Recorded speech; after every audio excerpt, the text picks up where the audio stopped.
Buenas tardes compañeros, ¿cómo están? Nosotros estamos aquí en la biblioteca. Vamos a exponerles a ustedes lo que es la psicología experimental. El primer punto que vamos a ver es el contexto histórico. Bueno, les quiero describir un poco de lo que es Alemania de 1800 a 1900. Para eso quiero darles una pequeña introducción de lo que es... Me están haciendo unas señas con la mano, así es que no sé, si me ven estando raro, no se preocupen, es algo que está aquí. Okay.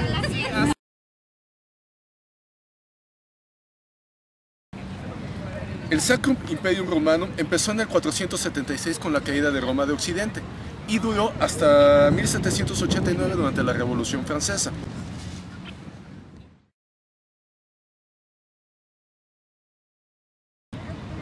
Originalmente Guillermo II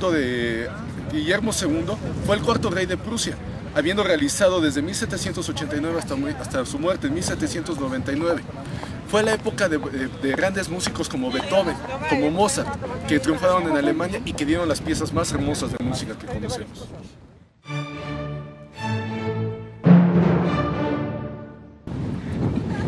Les quiero platicar un poco de lo que fueron las consecuencias de las batallas napoleónicas. Se hizo el Congreso de Viena, que fue un encuentro internacional celebrado en la ciudad de Austria, Viena, desde luego, ¿no? Desde luego, en Europa, para resarcir todo lo que pasó en las guerras napoleónicas, redefinir fronteras y establecer los nuevos tipos de gobierno. Desde luego, el principio básico era el monárquico. Trataban de legitimizar otra vez lo que fue la monarquía.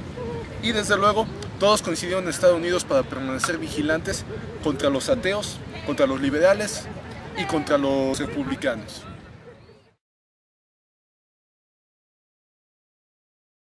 Los tratados duraron hasta la Primera Guerra Mundial.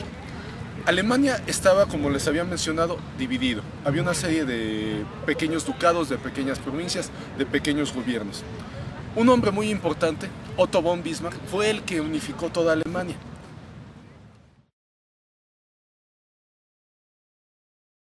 Finales de la época isabelina. ¡Ya, Juan Antonio! Nada más para acabar ya.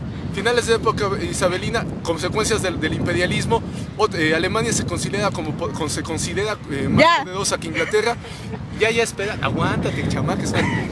Finalmente, las dejo con los científicos que... Soy muy cobarde para salir en escena, así que les presentaré a los tres representantes de esta corriente. Les presento a August Theodor Fetscher. Saluda, Fetscher. Nació en 1801. A los 33 años ya era profesor de física. A avanzada edad se enfermó de los ojos por mirar el sol a través de vidrios coloreados. Y se quedó ciego. Está ciego. Renunció a su cátedra y estuvo 3 años alejado de todo. En 1851 se curó milagrosamente. Él es Wundt. Nació en 1832. Escolarmente no destacaba y por eso no consiguió becas para la universidad. Sus teorías se basaban en el lenguaje, mitos, estética, religión, y son reflexiones de nuestros procesos mentales más altos. Creó el primer laboratorio de psicología experimental, usó las técnicas análogas y se considera el padre de la psicología experimental. Hermann von... Él. Ya está viejo. Nació en 1821. No buscaba el establecimiento formal de la psicología como ciencia, por esto no se le considera el padre de esta corriente. Fue un niño común y a los 17 años deseaba ser físico, pero su padre lo obligó a trabajar como cirujano en el ejército de Berlín. A los 28 años fue llamado como profesor de física. Midió la velocidad que se tarda en llegar al cerebro un impulso nervioso. De los 30 a los 46 años escribió los clásicos de la visión y el oído que todavía se utilizan en psicología. Y ya. ¿Me puedo quitar esto? Bueno, mi contribución principalmente consistió en haber desarrollado un buen tipo de medición mental. Este método fue esencialmente de la primera forma de medición mental y esta manera constituyó el comienzo de la psicología experimental cuantitativa. Para poder hacer esta teoría, utilicé el umbral de Herford, la ley de Weber y el método experimental. Para mí estaba muy claro que la sensación, como la magnitud mental, no podían medirse directamente y que la solución era medirla indirectamente. Es así como comprendí el estudio de la sensibilidad. Aseguré que la sensación no podía medirse, solo podía decirse si estaba ausente o presente o si era grande o menor que otra. Por fortuna pude medir el estímulo y establecer así los valores del estímulo necesario para producir una sensación particular o establecer una diferencia entre dos sensaciones. Yo soy Gon y reconozco la gran importancia de los trabajos que hizo Fechner. Y mi principal aportación fue que consolidé la primera universidad de psicología experimental en el laboratorio de Leipzig, Alemania.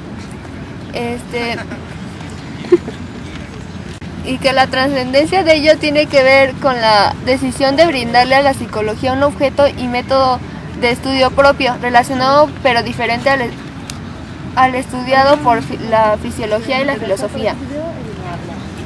Abordé la investigación de asuntos, temas y procesos psicológicos en el ambiente controlado del laboratorio para estudiarlos con métodos técnicas provenientes de otras disciplinas científicas y que durante siglos habían sido tratados especulativamente por la filosofía o tangencialmente por una disciplina. La fundación del laboratorio que